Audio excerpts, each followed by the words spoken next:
Hi, this is Father Joe at Holy Family, and this is the second in a series of short talks on Mary during the month of May.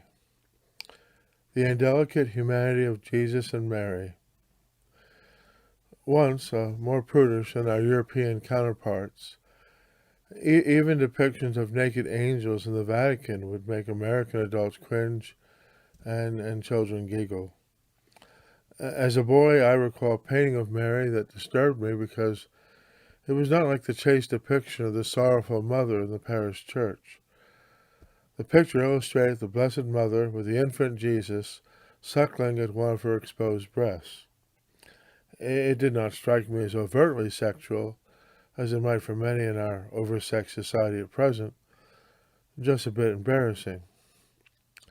Coming from a family of 7 children, it reminded me in a shocking manner that Jesus really was like us.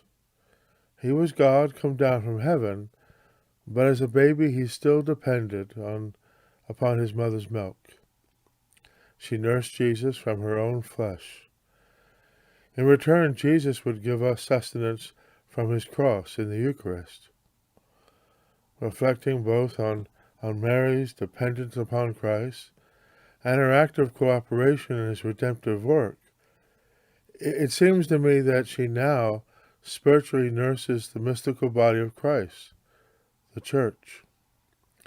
Everything she has is God's gift to her, and what she was given, she gives in return. It is no wonder that she herself is often identified in an intimate way with the Church. We call both Mother. Some theologians speak about how the graces of Christ might actually pass through Mary to us. The whole Church is still held up to her breast, near the Immaculate Heart, which beats in love for us. Mary, the handmaid of the Lord. I recall reading a revised translation of the Magnificat, where the word handmaid was simply translated as servant. When I read why the traditional word had been altered, it was noted that critics thought the word was sexist and demeaning. The word servant, while still denoting a person of service, did not imply gender and the accompanying submission. It is my suspicion that if they could have gotten away with it, the replacement word would have disappeared too. While I would admit to a certain equivalence in the terms, I would insist upon Mary's customarily self-attributed title. She says in Luke 1, verse 38, "Behold, I am the handmaid of the Lord. Let it be to me according to your word." She is literally telling God that she belongs to him, and to use her any way he sees fit.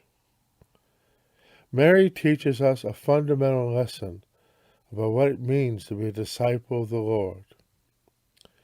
Her humble acceptance of divine providence must come along with faith if it is to be genuine. Without humility, we cannot know God as we should.